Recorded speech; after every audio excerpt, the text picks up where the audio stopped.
식사 맛있게 하셨죠? 아니, 교회가 매주 이렇게 맛있는 음식을 주시면 이제 설교하기 전에, 그리고 찬양하러 올라오기 전에는 가능하면 많이 안 먹으려고 하는데요. 너무 맛있어서 또 퍼다 먹고 또 퍼다 먹고 하는 것 같아요. 우리가 이제 육의 양식은 오늘 이제 먹은 그런 식사였고요. 우리 또 책을 우리의 정서적인 양식이라고도 표현하죠. 혹시 책을 좀 읽으십니까? 제가 이제 우리 교회 도서관에서 책을 열심히 사 놓는데 보시는 분이 많지 않습니다. 그래서 조금 안타까운데 도서관에 좋은 책이 많이 있습니다. 이렇게 말하는 저는 책을 읽냐고요?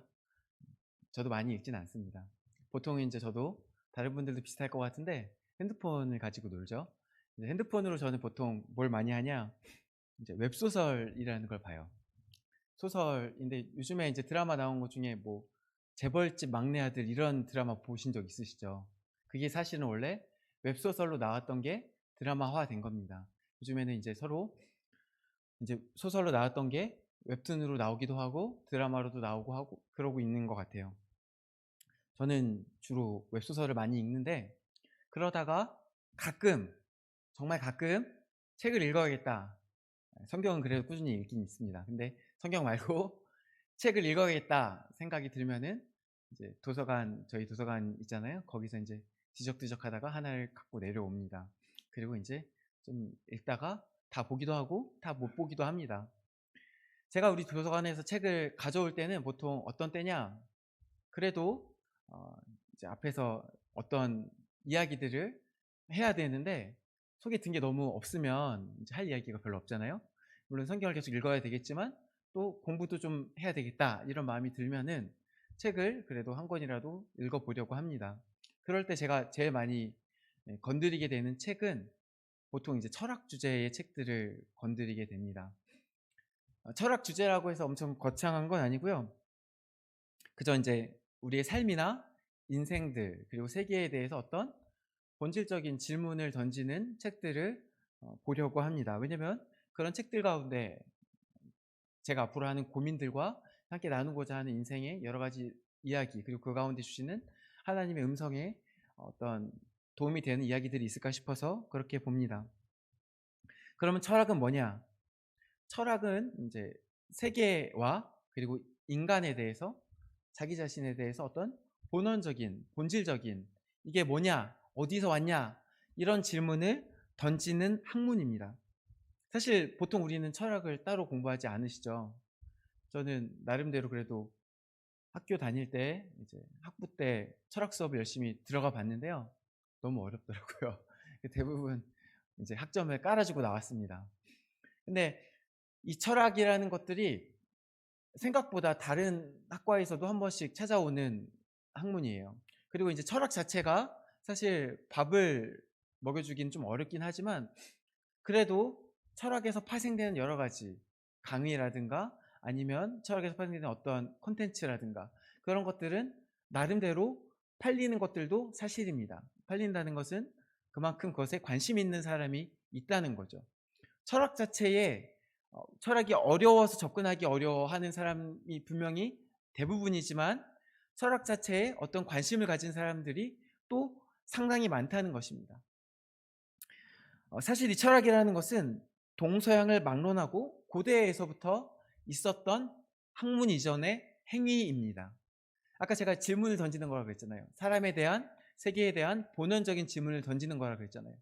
그게 학문으로 정리되기 이전부터 사람들은 질문을 던졌어요. 근데 보통 이런 질문은 언제 던지냐? 인제 바쁠 때는 보통 안 던지고 둘 중에 하나입니다. 배가 너무 부르거나 배가 너무 고프거나. 배가 너무 부르면 인제 사유를 할 것이 많아지면서 그 속에서 인제 고민들을 하게 되는 경우들도 있고, 반대로 너무 힘든 가운데 좌절감이 찾아올 때, 고통 가운데 절망감이 찾아올 때 '인생이 이게 대체 뭐야? 왜 이런 거야? 왜 난 이렇게 어려워야 되는 거야? 왜 난 이렇게 헤어져야 되는 거야? 나는 왜 이런 고통을 겪어야 되는 거야? 나는 왜 태어나서 이런 힘든 인생을 살아야만 되는 거야?' 이런 질문들을 하게 된다는 거죠. 많은 경우에 고통이 철학의 시작이 됩니다. 그래서 사람들이 나름대로 그렇게 많은 질문을 던지다 보니까 어떤 지혜로운 사람들은 답을 찾기 시작했어요. 답을 찾다가 그 답들이 쌓이기 시작했어요. 그리고 그 답들을 서로 나누다가 그것들이 많은 사람들에게 설득력을 가진 채로 남은 것들이 학문이 되었습니다. 그래서 저기 이제 뭐 그리스 철학도 되었고요, 뭐 유학과 같은 철학도 되었고요, 더 나아가 불교나 뭐 도교와 같은 어떤 종교도 되었습니다. 그래서 사람이 고통 가운데 발버둥 치며 묻고 답했던 흔적이 철학이 되고 종교까지 된 것이라고 할 수 있겠습니다. 그래서요, 대부분의 종교에는 철학적 화두와 그 대답이 존재합니다. 우리 기독교에는 어떨까요? 기독교도 결국 이 속에서 사람들이 있었기 때문에 같은 질문을 가지고 있었어요. 근데 다만 제 개인적인 의견으로는 기독교 안에 철학적 질문은 있으되 그 답을 궁구하는 과정에 있어서는 좀 기반 자체가 좀 달랐다라고 저는 생각합니다. 왜냐하면 세상의 철학은 사람의 이성에 근거해서 답을 구하지만 이 기독교 안에서의 철학의 질문은 하나님께 답을 구하기 때문에 그래요. 그래서 물론 그 과정에 사람의 이성이 사용되긴 합니다. 그러나 믿음 안에서 사용됩니다. 하나님께서 주신 이성으로 공부합니다. 그리고 얻게 된 답을 하나님께서 주신 답이라고 믿게 됩니다. 또 어떤 경우에는 좀 더 직접적인 계시로 우리 가운데 주신 하나님의 음성과 말씀을 듣게 됩니다. 그것이 기독교 안에 있는 철학적 화두와 그리고 그 답이라고 할 수 있는데, 이 기독교 안에서의 철학적 답은 바깥 것들과 그런 차이점이 있다는 겁니다. 하나님께서 말씀하시는 것. 그럼 하나님께서는 이 기독교 안에 있는 이 철학적 화두들에 대해서 어떻게 대답하시느냐, 그런 것들을 우리가 살펴볼 필요가 있는데요. 특별히 오늘 본문은 어떤 질문에 대한 답일까요? 사람의 창조 목적에 대한 답이 되겠습니다. 철학적 화두에 빠지지 않는 것이 무엇이냐? 사람의 근원에 대한 질문이에요. 근데 기독교는 근원에 대한 답은 있죠. 아주 명백하게 나옵니다. 하나님께서 지으셨습니다. 하나님께서 창조하신 것이 사람입니다. 직접 손으로 창조하셨습니다. 그것이 우리가 믿고 있는 사람의 근원입니다. 그러면 그 다음에 더 나아가서 그럼 왜 지으셨는데? 하나님이 우리 사람을 왜 지으셨을까? 이 질문을 하게 되는 겁니다. 그리고 하나님께서 어쩌면 그 질문에 대한 답으로 주신 것이 오늘 본문이라고 생각합니다. 이 본문을 가지고 우리가 이제 고민을 이제 오늘 더 해봤으면 좋겠는데, 사실 이 철학적 질문을 하는 것과 이 안에서 답을 찾는 것, 이것은 굉장히 중요한 일입니다. 왜냐하면 이 철학적 화두가 결국은 내 삶의 실제적인 모습에 영향을 끼치기 때문입니다. 만약에 내 삶의 목적이 이 세상에서 잘 먹고 잘 사는 데 있다 그러면 잘 먹고 잘 살기 위해서 노력하면 되는 거예요. 근데 오늘 본문은 하나님께서 뭐라고 말씀하고 계십니까? 이 백성은 내가 나를 위하여 지었나니 나를 찬송하게 하랍니다. 하나님께서 이 백성을 지었습니다. 근데 여기서 이 백성은 사실 이제 이스라엘이에요, 이스라엘. 이 이사야 43장의 본문은 처음에 어떻게 시작하냐? 야곱아, 야곱을 부르며 시작되고요. 또 오늘 본문 바로 뒤에도 오늘 본문 21절이죠. 22절에도 그러나 야곱아, 그러면서 또 다시 야곱에게 말씀하세요. 그러니까 이게 야곱에게 주신 말씀이에요. 이스라엘에게 주신 말씀이라고요. 근데 제가 이 질문을, 그리고 많은 신학자들이 이 질문을 우리 사람의 창조 목적으로 가져오는 이유는 무엇이냐? 그것은 이스라엘이 결국 다시 말해서 다른 말로 치환해서 하나님의 백성이기 때문에 그래요. 이 말씀은 하나님의 백성에게 주신 창조 목적이에요. 근데 처음 하나님께서 아담을 뭘로 지으셨죠? 하나님께서 지으신 원래 사람 아담은 하나님 백성이었어요. 그래서 결국 오늘 이스라엘에게 주시는 창조 목적이나 아담에게 주시는 창조 목적이나 그것은 결국 하나님의 백성이라는 그 같은 공통점 아래에서 같은 이제 대상이 된다는 말인 거예요. 이스라엘에게 하나님께서 말씀하세요. 이 백성은 나를 위하여 지었나니 나를 찬송하게 하람이니라. 그래서 이 말씀을 우리가 이제 받아요. 근데 이 말씀의 의미가 어떤 것인지 우리가 또 어떻게 깊이 있게 받아들이고 해석하냐에 따라서 우리 삶의 목적은 다 달라질 수 있어요. 하나님께 영광을 돌려야 된다고? 좋아. 세상에서 영광 돌리는 게 뭐지? 왕이 돼야지. 대통령이 돼야지. 높이 올라가가지고 하나님 영광 이렇게 외치면 되는 거 아니야? 이렇게 말하는 사람이 있을 수도 있고, 하나님께 영광을 돌린다고? 찬송해야지. 찬송해야지. 노래 불러야지. 앞에 가서 찬송가하고 앞에 찬양 인도하고 찬양들 해야지. 이 모든 것들이 귀한 것은 맞으나 정말 그렇냐를 한번 오늘 보고 싶은 거예요. 왜냐하면 그것이 우리의 삶의 방향성을 결정하는 중요한 정체성이기 때문에 그래요. 우리가 무엇을 위하여 지으심을 받았는가? 거기에 우리 삶의 실제적인 목적이 있고, 그렇다면 우리 삶의 목적이 실제적으로 무엇이냐에 따라서 우리는 오늘 어떻게 살아야 하는가가 나온다는 거예요. 오늘 본문은 그래서 다시 오늘 본문으로 다시 돌아올 건데요.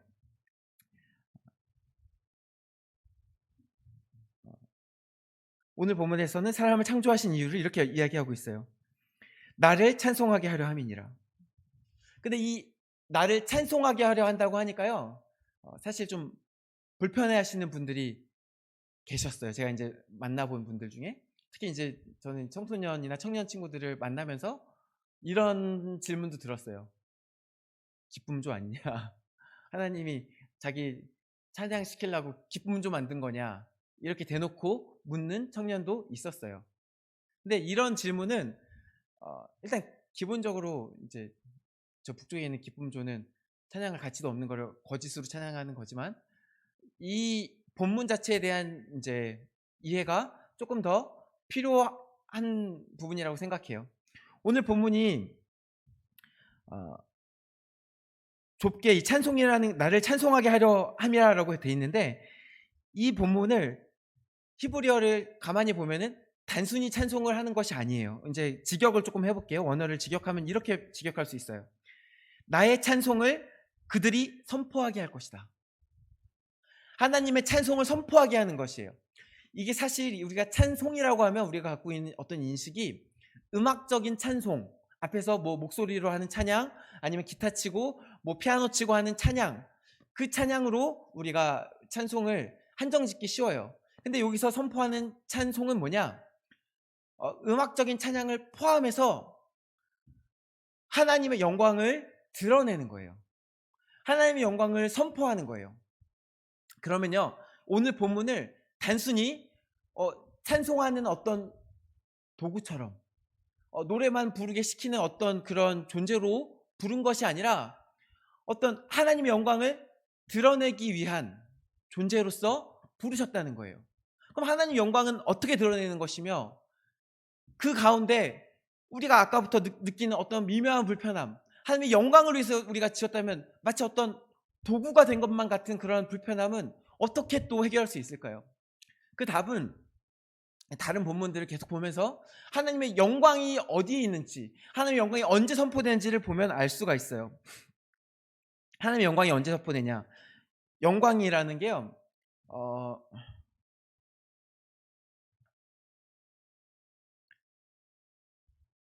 예수님께서 요한복음에 보면은 이렇게 말씀하시는 장면이 나와요. 예수님께서 아버지여, 아버지의 이름을 영광스럽게 하옵소서, 이렇게 기도하세요. 기도하시고 하나님께서는 하늘에서 내가 이미 영광스럽게 하였고 또다시 영광스럽게 하리라 하신, 이렇게 대답하세요. 이때가 언제냐? 예수님께서 이제 예루살렘 입성하시고 자신의 사명을 위하여 기도하실 때요. 이때가 이제 요한복음에 나온 기록에 따르면 저기 이제 겟세마네 언덕에서 기도하실 때가 아니고, 이제 입성하실 때에도 자신의 사명을 위해서 기도하시는데, 이 잔이 내게 너무 어렵습니다라고 기도한 다음에 이 기도를 하시는 거예요. 그러나 하나님, 아버지의 이름을 영광스럽게 하옵소서. 그랬더니 하나님께서 이미 영광스럽게 하고 또다시 영광스럽게 하리라, 이렇게 말씀하시는 거예요. 예수님께서 자신의 사명을 위해서 기도하실 때 이 말씀을 하신다는 거예요. 조금 더 직접적인 말씀을 볼까요? 요한복음 17장 4절에 보면은 예수님께서 말씀하시기를 아버지께서 내게 하라고 주신 일을 내가 이루어 아버지를 이 세상에서 영화롭게 하였사오니. 언제 하나님의 영광이 드러난다고요? 하나님께서 명하신 그 사명을 행할 때 하나님의 영광이 드러나는 거예요. 생각해 보세요. 엄청나게 큰 실력을 가진 어떤 예술가가 있어요. 그럼 그 예술가가 진짜 영광을 얻는 때는 언제겠어요? 그의 작품이 전시될 때겠죠. 그의 최선의 걸작품이, 그의 실력이 모두 드러나는 어떤 작품이 드러날 때 그가 영광을 받는 거예요. 하나님께서 영광을 받는 것은 우리가 물론 하나님께 찬양하고 찬송하고 영광 올려드립니다 할 때도 영광 받으시겠지만, 더 본질적으로 하나님께서 영광을 받는 것은 뭐냐? 하나님 자신이 드러나실 때예요.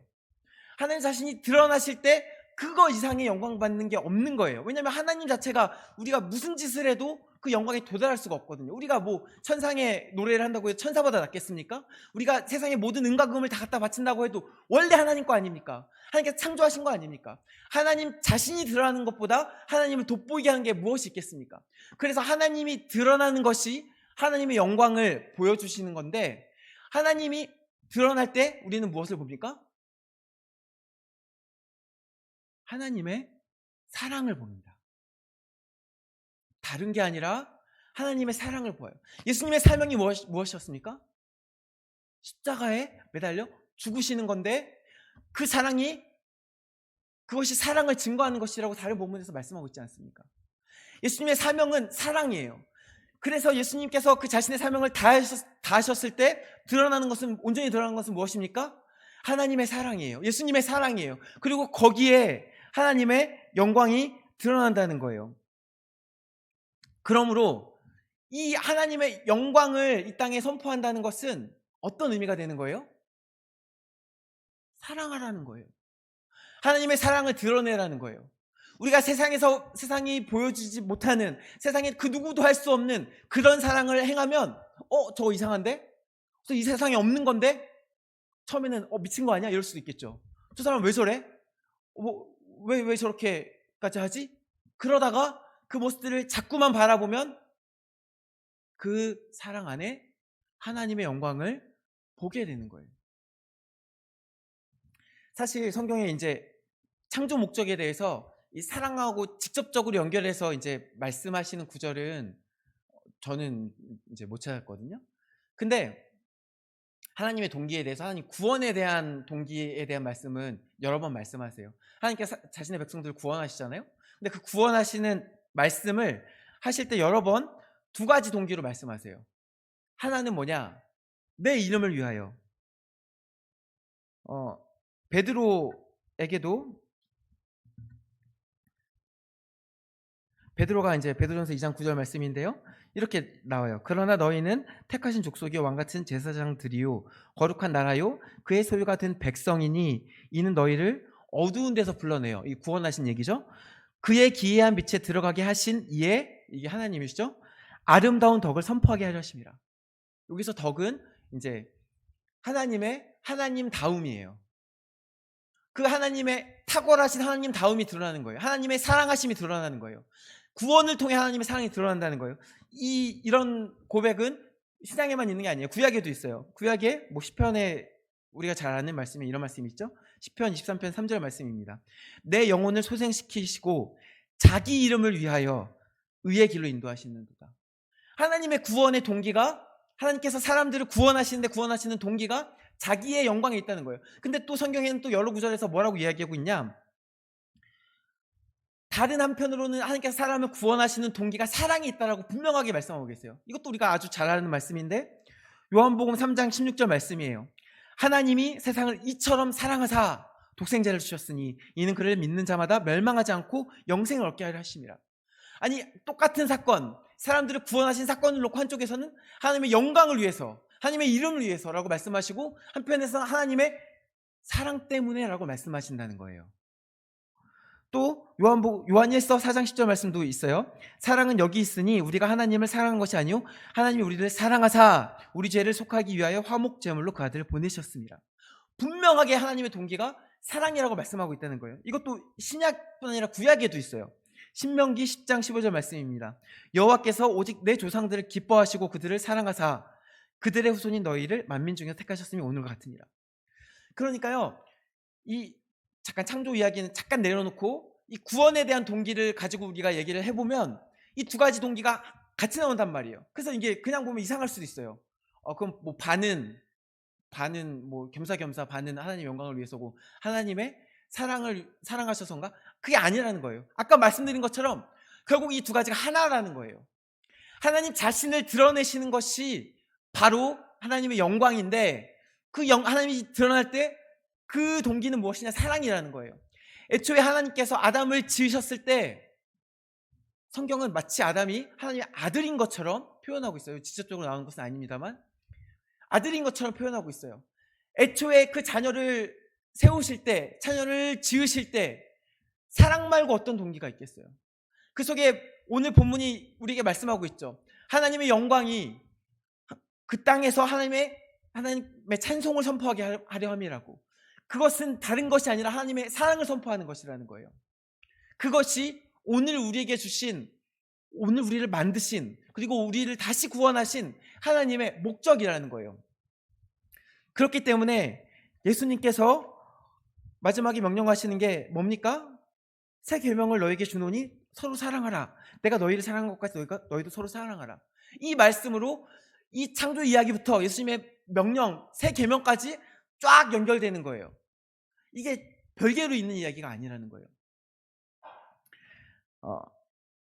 사랑하는 성도 여러분, 근데 문제는 뭡니까? 문제는 이렇게 제 삶 가운데 하나님의 영광이 드러나는 것이 쉽지 않다는 거예요.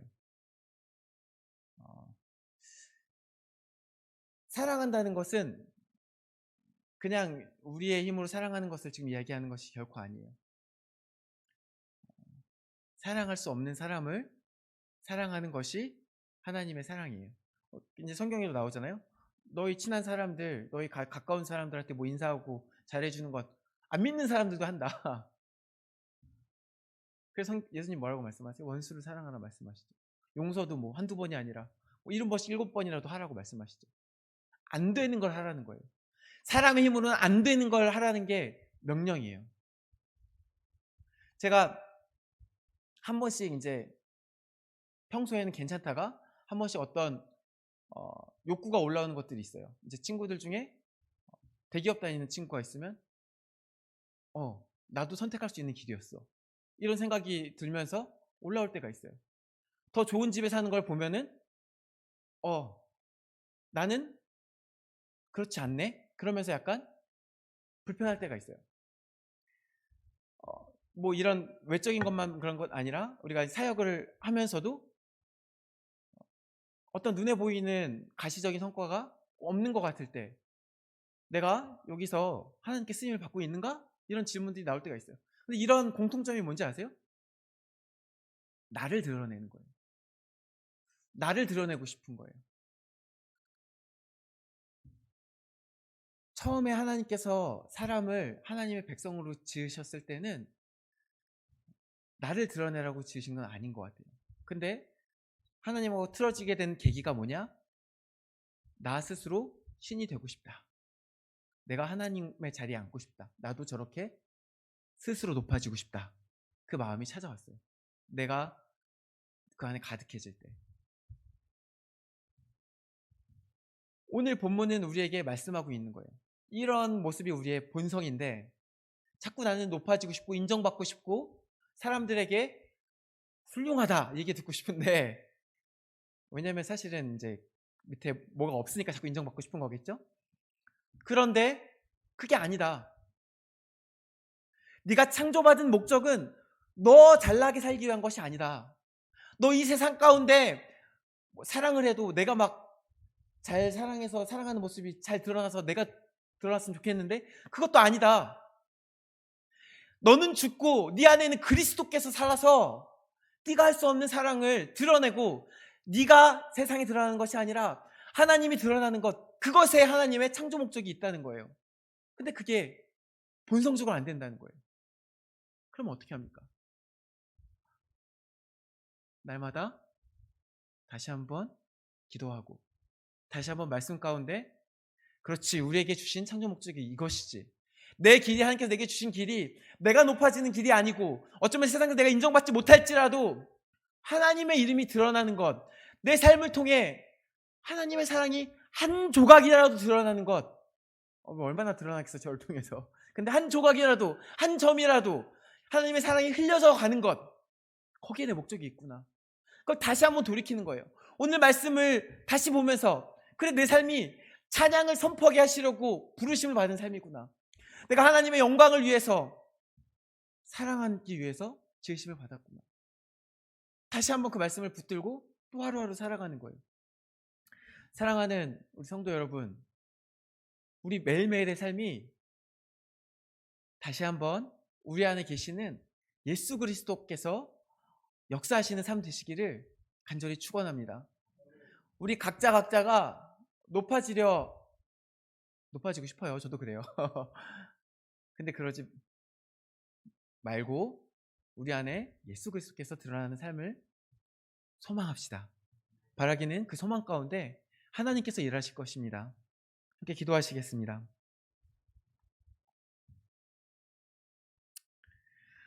참 좋으신 하나님, 감사합니다. 우리를 이 땅 가운데 사랑하셔서 부르시고 주의 사랑을, 주의 기이한 덕을 선포하기 위해 부르시고 우리를 지으셨음을 우리가 바라봅니다. 다시 한번 그 말씀을 붙들고 세상을 살아갈 때에 우리 자기 자신을 위한 삶이 아니라 주님을 위한 삶, 하나님의 영광을 위한 삶, 하나님의 사랑을 드러내는 삶 살 수 있도록 은혜를 베풀어 주시옵소서. 감사드리오며 예수 그리스도 이름으로 기도드립니다. 아멘. 교회